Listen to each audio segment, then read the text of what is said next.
Good morning class 6 मैं आपको फिर संस्कृत पढ़ा रही हूँ। आज पहली कक्षा में हमने धातु रूप के साथ अनुवाद करने के छोटे छोटे नियम सीखे थे। मुझे उम्मीद है कि आपने सीख लिया होगा। आज हम लोग सीख रहे हैं विभक्ति चिन्ह, उनका तात्पर्य तथा शब्द रूप के हर शब्द का।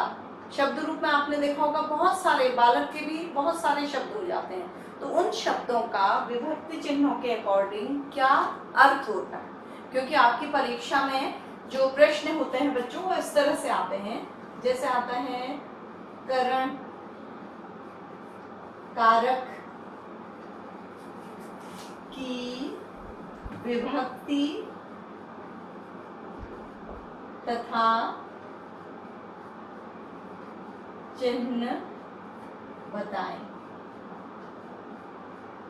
ठीक है, और इसी तरह से मान लीजिए आ जाएगा कर्म कारक की विभक्ति तथा चिन्ह बताइए। यह आ जाएगा चतुर्थी विभक्ति का कौन सा कारक होता है। इस तरह से उलट पुलट कर प्रश्न पूछे जाते हैं। या फिर जैसे आपका बालक शब्द रूप आपको होमवर्क में लिखने को दिया गया था, तो उसमें आपका आ जाएगा, जैसे प्रश्न देखिए कैसे आता है, बालकस्य। ये षष्ठी विभक्ति एक वचन का शब्द है, तो पूछा जाता है कि इसमें कौन सी विभक्ति है और इस शब्द का मतलब क्या है, अर्थ क्या है। तो आपको पता है इस शब्द का मतलब बालक नहीं है बच्चों, इस शब्द का मतलब है बालक का, बालक के, बालक की।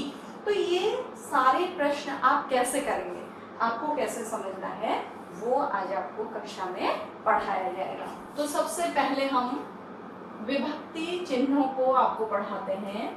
मैंने आपकी कक्षा में देखा था कि आपकी संस्कृत की एक मैम ने आपको विभक्ति चिन्ह लिख कर दिए थे, शायद आपने अपनी कॉपी में लिखे होंगे।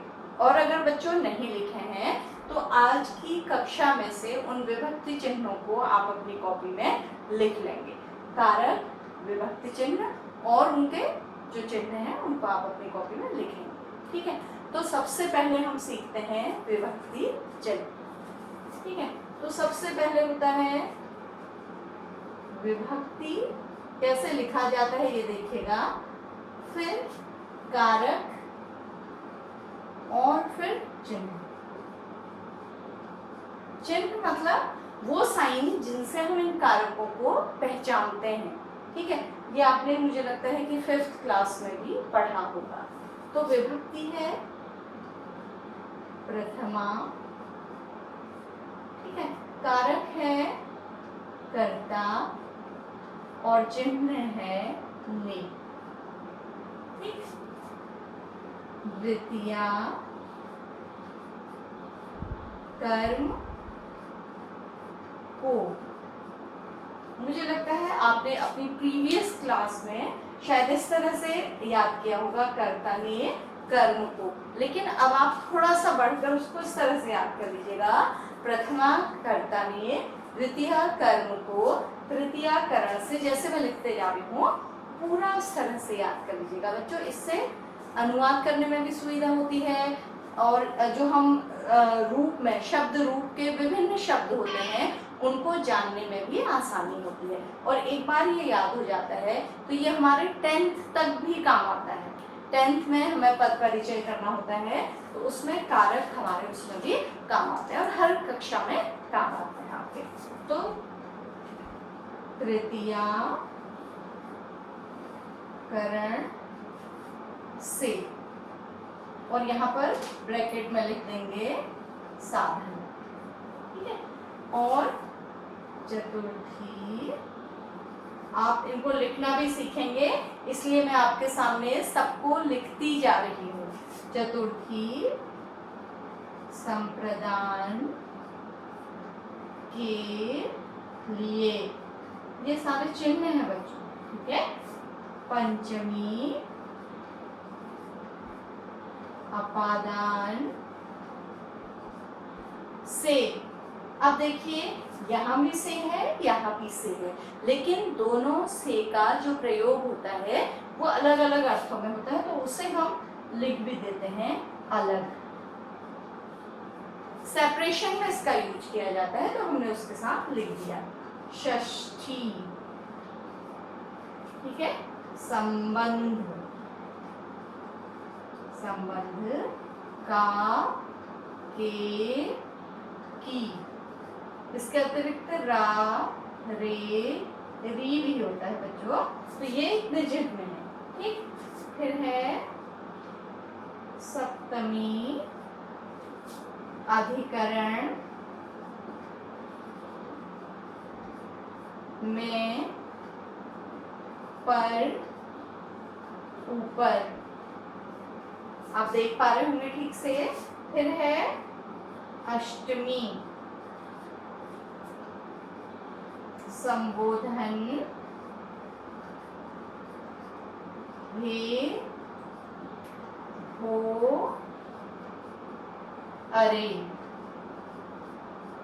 अब ये क्या है बच्चों, आप इसको इस तरह से लाइन ड्रॉ करके भी अलग अलग लिख सकते हैं आराम से।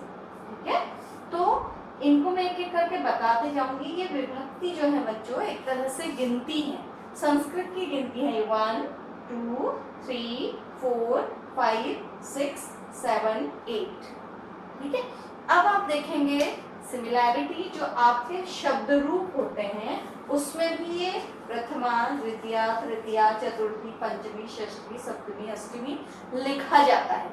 और ये विभक्ति चिन्ह जो है वो पूरी तरह से उन शब्द रूपों से रिलेटेड है। हम शब्द रूपों के जो अर्थ निकालते हैं इन्हीं विभक्ति चिन्हों के आधार पर निकालते हैं। तो बच्चों ये विभक्ति की गिनती हो गई, मतलब ये लाइनों की गिनती है। पहली लाइन, दूसरी लाइन, तीसरी लाइन, चौथी लाइन।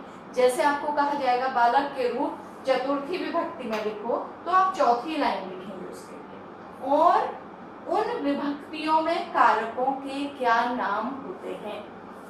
पहले जो प्रथमा विभक्ति का कारक होता है उसका नाम है कर्ता, काम करने वाला, और उसका साइन है ने। जैसे राम ने काम किया, तो राम क्या है, करता है। ठीक है, द्वितीया, दूसरी जो लाइन होती है उसकी विभक्ति द्वितीया होती है, उसका कारक क्या होता है, कर्म, ऑब्जेक्ट, हमारा टारगेट। जैसे आप मुझको देख रहे हैं, अध्यापिका को देख रहे हैं, देखिए इसका चिन्ह है को, और मैं छात्रों को पढ़ा रही हूँ, मेरा उद्देश्य या टारगेट क्या है, छात्र, तो उसके आगे क्या आता है, को। तो हम शब्द को कैसे पहचानते हैं कि वो किस कारक का है, उसके आगे जो भी चिन्ह लगा होता है उससे हम पहचानते हैं कि वो शब्द किस विभक्ति और किस कारक का है। जैसे मैं कहती हूँ विद्यालय को देखो, तो को, तो आप समझ जाएंगे कि इसकी जो विभक्ति है वो द्वितीया है, और कारक कौन सा है बच्चों, कर्म कारक है। तो इन चिन्हों से हम पहचानते हैं, तो इसलिए हमें थॉरोली इसको बहुत अच्छी तरह से याद करना होगा। तो आप इसको लिखते रहिए मेरे साथ, क्योंकि ये बोर्ड में सामने है, मैं आपको समझा भी रही हूँ। इसके अतिरिक्त ये आपको बुक्स में भी मिल जाएगा, और आपकी एक कक्षा में मैम के द्वारा ये दिया भी गया था, मैंने देखा। ठीक है, अब हम आ गए तीसरी लाइन में। तीसरी लाइन का जो विभक्ति है तृतीया का नाम है उसका, करण कारक है उसका, और उसका चिन्ह है से।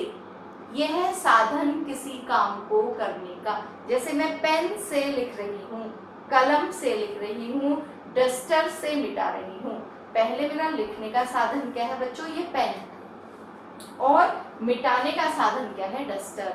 तो ये दोनों क्या है, इनकी विभक्ति कौन सी होगी, तृतीया, और कारक कौन सा होगा बच्चों, करण कारक। ठीक, और इसका चिन्ह क्या है, से। मैं पैर से चलती हूँ, मेरे चलने का साधन क्या है, पैर। तो इससे हम इसको पहचानते हैं।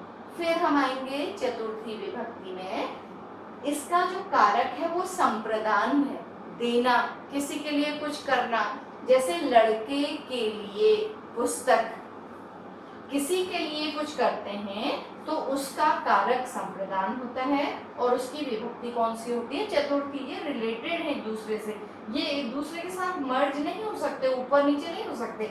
जैसे चतुर्थी का चिन्ह से कभी नहीं हो सकता बच्चों। ठीक, फिर हम आते हैं पंचमी विभक्ति में। इसकी विभक्ति पंचमी है और पांचवी लाइन है ये रूप की।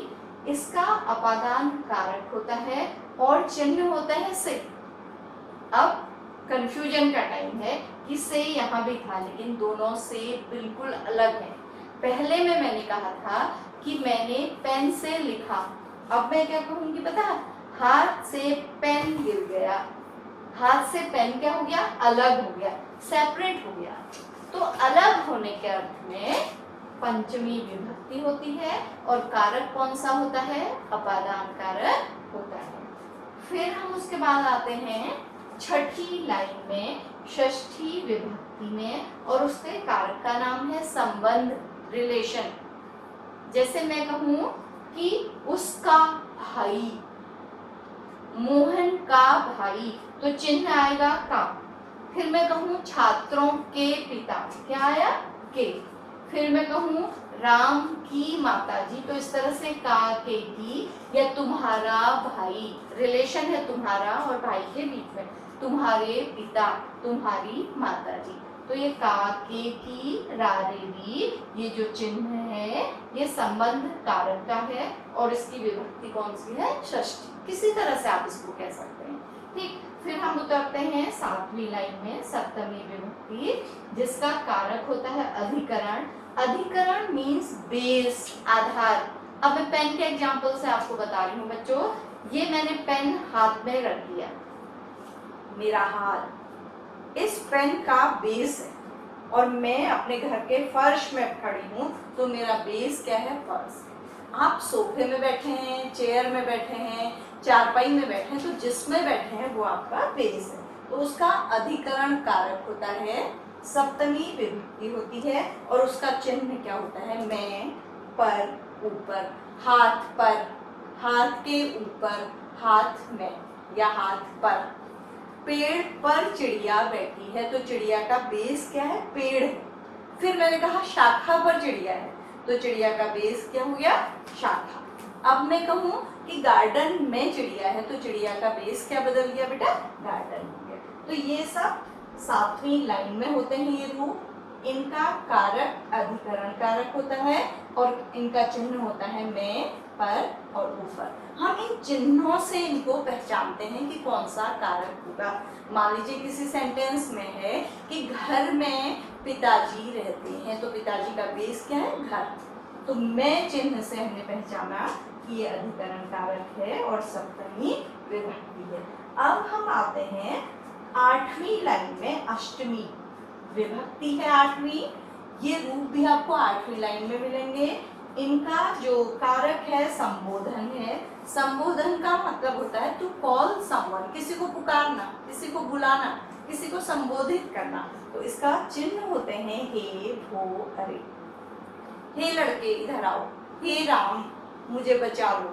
भो संस्कृत में प्रयोग किया जाता है, आजकल इसका प्रचलन अब क्या हो गया है, कम हो गया है। संस्कृत में होता था भो बालका, ठीक है, हे अरे लड़को। फिर अरे, अरे तो आज आप लोग भी प्रयोग करते हैं। अरे मित्र कहाँ जा रहे हो, अरे सोहन कहाँ जा रहे हो। तो जब हम किसी को संबोधित करने के इन चिन्हों का प्रयोग करते हैं तो ऑब्वियसली उस सेंटेंस में हमारी अष्टमी विभक्ति होगी और कारक कौन सा होगा, संबोधन। अब अगर हमसे पूछा जाए कि कर्ता, मान लीजिए एग्जाम में बच्चों किस तरह से आएगा, कर्ता कारक का विभक्ति और चिन्ह बताइए, तो कितना आसान है। आप पहले कर्ता लिख देंगे, विभक्ति प्रथमा होगी और चिन्ह क्या होगा, ने होगा। आपको 2 नंबर पूरे पूरे मिल जाएंगे। फिर आपसे पूछा जाता है से चिन्ह का कारक और विभक्ति बताइए, तो से चिन्ह अलग होने के अर्थ में उसका कारक है अपादान और विभक्ति क्या है, पंचमी है। तो किसी तरह से आपसे पूछा जाए, अगर आपको ये चिन्ह अच्छी तरह से आ गए हैं तो आपके लिए कठिन नहीं, ठीक है। अब इसके पश्चात इसी के आधार पर हम आपको बालक शब्द के रूप के जितने शब्द हैं उनके अलग अलग अर्थ क्या होते हैं, इनके आधार पर वो मैं आपको समझाऊंगी। तो उसके लिए मुझे इन चिन्हों को फिर से लिखना पड़ेगा। तो मैं देखती हूँ, फिर से लिखती हूँ और पूरा रूप लिखती हूँ इसमें। अब हम इस विभक्ति को भी हमें पूरा लिखना होगा, लेकिन हम पूरा यहाँ पर लिख नहीं पाएंगे, बोर्ड छोटा है बच्चों, कक्षा का जैसा बोर्ड नहीं है। तो मैं इसको खाली साइन के रूप में लिख दूंगी। पहला शब्द लिख दूंगी दूंगी या 1 2 3 लिख दूंगी तो आप समझ जाइएगा कि मैंने यहाँ पर विभक्ति लिखी। ठीक है, तो विभक्ति में हम खाली इस समय 1 2 3 4 5 का प्रयोग कर लेंगे। तो हम बालक शब्द के रूप को समझते हैं कि उसका विभिन्न कारकों में और वचनों में क्या प्रयोग होता है। बालक शब्द रूप, ध्यान से देखिएगा, ये रूप आपको हमेशा याद भी होना चाहिए। मैंने आपको बताया था कि पठ धातु संस्कृत के पैर हैं, तो बच्चों ये भी उसकी ताकत है। अगर ये रूप आपको अच्छी तरह से आ गए, ये विभक्ति चिन्ह इसमें प्रयोग करने आ गए, तो आपके लिए संस्कृत पढ़ना कठिन नहीं होगा। तो हम छोटे छोटे अक्षरों में पहले हम लिखेंगे विभक्ति, ठीक है, विभक्ति, और फिर वचन भी होगा प्रथमा, पहले प्रथमा, वचन होगा एक वचन, छोटा छोटा लिख रही हूं मैं, द्विवचन और बहुवचन, फिर उसके बाद चिन्ह, चिन्ह भी हमें छोटे रूप में लिखने होंगे। फिर अच्छा, प्रथमा मैंने पूरा लिख दिया है, पूरा नहीं लिखना है हमें, छोटा लिख रही हूँ क्योंकि बोर्ड में जगह नहीं। द्वितीया, तृतीया, चतुर्थी, पंचमी, षष्ठी, सप्तमी, अष्टमी। छोटा मुझसे लिखा नहीं जा रहा है, शॉर्टकट में पूरा पूरा लिख दे रही हूँ मैं। तो विभक्ति एक वचन में जो रूप होता है, मैं सारे रूप लिख दे रही हूँ, ये आपको भी याद होंगे मेरे साथ। इनको अगर आपने कॉपी में नहीं लिखे हैं तो आप लिखेंगे भी और उच्चारण भी करेंगे। तो बालकः, बच्चों रूप को याद करने के अलग अलग तरीके होते हैं। कुछ लोग बालकः, बालकौ, बालका सर से याद करते हैं, लेकिन मैं बच्चों को बताती हूँ कि मुझे लगता है ऐसे याद करना और सरल होता है। मैं अपने बच्चों को भी बताती थी कि उसमें लगता है कि 3 लाइनें हैं रूप में केवल, और इसमें लगता है कि 9 लाइनें हैं, गड़बड़ हो जाती है। तो आप भी कोशिश करिएगा कि इस तरह से याद करिएगा। इस तरह से याद करने में एक लाभ और है कि जो ये द्विवचन वाली लाइन होती है वो हमेशा एक सी होती है हर रूप की, तो वो वैसे ही तैयार हो जाती है अपने आप। तो बालकः, बालकम, बालकेन, बालकाय, बालकात्, बालकस्य, बालके, हे, बालक। हम इसमें लाइन भी ड्रॉ कर सकते हैं कि हमारा काम साफ हो, ठीक है। और अगर आप नहीं करना चाहते हैं, सीधी लाइन में लिख सकते हैं, तो वो भी ठीक है। अब हम दूसरा लेंगे, बालकौ, बालकौ। तीसरा रूप थोड़ा सा बड़ा होता है, बालका, भ्याम। ये बच्चों 2 जगह पर और होता है, ये 2 जगह पर होता है, ये 3 जगह पर होता है। फिर बालकयोः, देखिए विसर्ग का भी उच्चारण कर रही हूं मैं, विसर्ग लिखना भी है, तो ये आप ऐसे नहीं लिखेंगे, आप पूरा पूरा रूप लिखेंगे, ठीक है। और हे, बालकौ, ठीक है। फिर हम एक लाइन ड्रॉ कर लेंगे ताकि हमारा सब कुछ अलग अलग दिखाई दे। बहुवचन में होता है बच्चों बालकाः। आप में से बहुत लोगों को ये रूप याद भी होंगे, मुझे पता है। बालकान्, क्योंकि ये 5th में भी आपने याद किए होंगे। बालकैः, हर जगह विसर्ग का बहुत ज्यादा ध्यान रखना है। बालकेभ्यः, देखिए विसर्ग का मैं उच्चारण कर रही हूँ, अगला रूप भी ऐसा ही होता है। बालका नाम, बालकेषु, और हे बालकाः। अब हमारे जो इम्पोर्टेंट चीज रह गई है वो है विभक्ति के चिन्ह। हमने विभक्ति यहाँ पर लिख दी है छोटे छोटे, प्रथमा, द्वितीया, तृतीया, चतुर्थी, पंचमी, षष्ठी, सप्तमी, अष्टमी। ये षष्ठी को बहुत से बच्चे पष्ठी भी बोलते हैं, तो पष्ठी नहीं है, इसमें दोनों ही मूर्धन्य श है, पेट कटे श है बच्चों, ठीक है। अब इनके चिन्ह हैं ने, को, से, साधन आपको लिखाया था मैंने, आपने याद भी किया होगा, फिर के लिए, फिर से, ठीक है, फिर का के की, रा रे री, ठीक, फिर मैं, पर, ऊपर, ठीक है। तो ये आपके, और ये हो गया संबोधन, इसमें ऐसा इसका कोई अर्थ नहीं होता, हे, हो, अरे। तो ये सारे विभक्ति चिन्ह हो गए। अब इनका रिलेशन क्या है? मान लीजिए बच्चों आपके एग्जाम में आ गया बालकयोः शब्द आ गया, कि इसका अर्थ क्या है? तो इसका अर्थ बालक नहीं है। पहले तो हमको ये देखना है कि ये एक वचन में है, द्विवचन में है या बहुवचन में है। तो इनकी आप देखिए अपनी कक्षा में जैसे आपकी रो होती है ना, रोल नंबर होते हैं, वैसे इनकी भी रो है। ये अपनी रो से इधर उधर नहीं होते हैं बिल्कुल भी।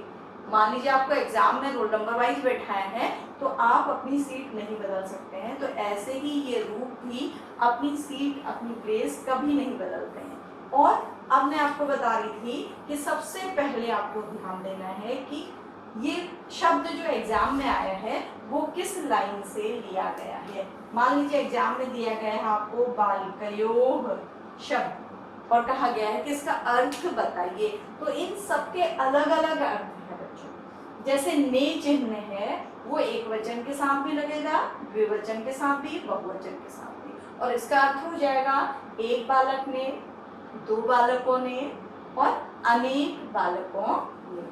फिर ये को चिन्ह जो है वो सबके साथ लग जाएगा, ऐसे एक बालक को, दो बालकों को, अनेक बालकों को।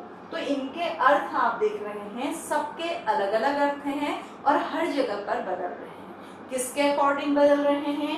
एक तो विभक्ति के अकॉर्डिंग बदल रहे हैं और एक वचन, द्विवचन और बहुवचन के अनुसार बदल रहे हैं। रहते यही हैं, चिन्ह यही रहते हैं, लेकिन वो इनके अकॉर्डिंग बदल जाते हैं। अब है बालकेन, तो बालकेन में क्या है? से, तो एक बालक से, दो बालकों से, अनेक बालकों से। तो इसका यूज जो है केवल बालक के लिए नहीं है। अगर हम आपको कहें वृक्ष से, तो वृक्ष कितना है? एक, तो हम सीधे यहाँ पर आएंगे वृक्षेण हो जाएगा, ठीक है, वृक्षेण हो जाएगा। और अगर हम यहाँ पर आ गए दो वृक्षों से तो हो जाएगा वृक्षाभ्याम। तो हमें संस्कृत से हिंदी करने के लिए, हिंदी को संस्कृत में कन्वर्ट करने के लिए ये एक पूरा फॉर्मेट जो है, ये चार्ट बना लीजिए, अपने पास रख लीजिए, अपने टेबल में रख लीजिए, आपको ये टेबल पूरा याद होना चाहिए। अब जैसे मैं मान लीजिए एग्जाम में आया बालकयोः का अर्थ क्या है, तो सबसे पहले आप इस चिन्ह में जाएंगे का, के, की, तो इनमें से आप कुछ भी सेलेक्ट कर लेंगे, लेकिन ये क्या है? द्विवचन, तो ये होगा बालकों का, दो बालकों का, या दो बालकों के, या दो बालकों की। ये आप कुछ भी लगाइए, ये आपकी मर्जी है, क्योंकि तीन चिन्ह है, आपको बताया गया है कि आपको कौन सा चिन्ह लगाना है, ठीक है। तो अब आपको मान लीजिए आपका आया बालकाय, तो सबसे पहले आप देखेंगे ये कितना बालक है? एक, इस रो में है ये, तो एक बालक है, और इसका चिन्ह क्या है? के लिए। तो इस बालकाय का अर्थ क्या होगा? एक बालक के लिए या खाली बालक के लिए। बच्चों याद रखिएगा कि द्विवचन में दो लगाना जरूरी है। जो एक वचन है उसको हम खाली ऐसे ही भी बोल सकते हैं, बालक के लिए, एक बालक के लिए कहना जरूरी नहीं है। या बहुवचन है तो हम कह सकते हैं बालकों के लिए, लेकिन जहाँ द्विवचन होता है वहाँ दो जो फिगर होता है वो शब्द से आगे लगाना बहुत जरूरी होता है। तो आप इसमें से कोई भी शब्द ले लीजिए। अब हम आ गए हैं मान लीजिए बालके, तो सबसे पहले देखिए इसका अर्थ क्या हुआ? बालक तो हुआ ही, लेकिन इसके साथ हमें ये भी जोड़ना है बालक में, बालक पर या बालक के ऊपर। तो आप कुछ भी लीजिए इसमें से, लेकिन ये कितना है, एक।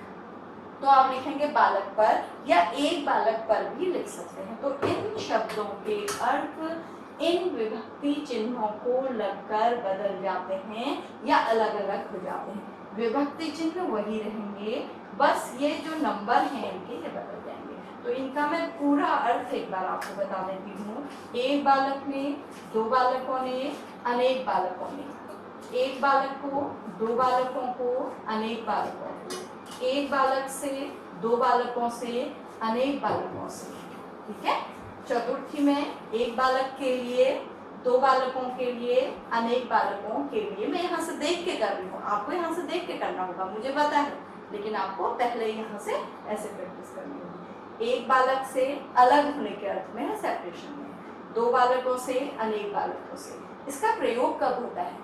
वृक्ष से फल गिरा, हिमालय से नदी निकली, तो होगा हिमालयात या फलात। या दो पेड़ों से, तब हो जाएगा वृक्षाभ्याम। अनेक वृक्षों से होगा तो वृक्षेभ्याम। इस तरह से पढ़ेंगे बच्चों, कितना अच्छा है, बिल्कुल जैसे नंबर गेम है कोई। फिर एक बालक का, दो बालकों का, अनेक बालकों का, या का, के, की, कुछ भी लगाएं। एक बालक के, दो बालकों के, अनेक बालकों के, या की लगाना। फिर सप्तमी में जब हम आते हैं तो इसका होता है में, पर, ऊपर। ये तीनों जगह लगेगा। एक बालक पर, दो बालकों पर, अनेक बालकों पर। आपको अटपटा लग रहा होगा, लेकिन जब मैं कहती हूँ कि घर में, तो हो जाता है ग्रहे, सीधे यहाँ जाता है। जैसे बच्चों मुझे प्रैक्टिस है, तो जैसे मुझे होगा अनुवाद दिया जाएगा कि घर में पिताजी रहते हैं, तो घर में के लिए मैं तुरंत बालक के की जगह पर आऊंगी ग्रहे। अगर होगा दो घरों में तो हो जाएगा ग्रह्यो। अगर होगा अनेक ग्रहों में, घरों में, तो होगा ग्रहेषु। और पर्वतों में पेड़ है, तो पर्वत कितने हैं? बहुत ज्यादा है, बहुवचन है, तो होगा पर्वतेषु। ये मैं, पर, ऊपर यहाँ है आपका। और किसी को बुलाने के लिए, एक बच्चे को बुलाने के लिए, या एक राम को बुलाने के लिए हे बालक, दो को बुलाने के लिए हे बालकौ, अनेक को बुलाने के लिए हे बालका। तो ये जो चार्ट है इस शब्द रूप का, ये आपको अपनी परीक्षा में तो काम आएगा ही, साथ में आपको जब 7th और 8th में आप अनुवाद सीखेंगे तो इसकी आपको बहुत ज़रूरत पड़ेगी। बच्चों ये आपके ही काम का नहीं है, ये कक्षा 7 और कक्षा 8, 7th और 8th के भी बहुत काम का है। और इसके अतिरिक्त ये क्लास 10th में जब हम पद परिचय पढ़ाते हैं तो ये कारक चिन्ह सब हमारे बहुत काम आते हैं वाक्यों में।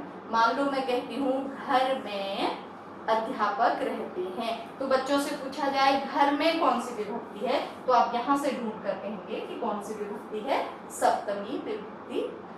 और इससे आप अनुवाद भी करेंगे और आपको वचन का भी ध्यान देना होगा।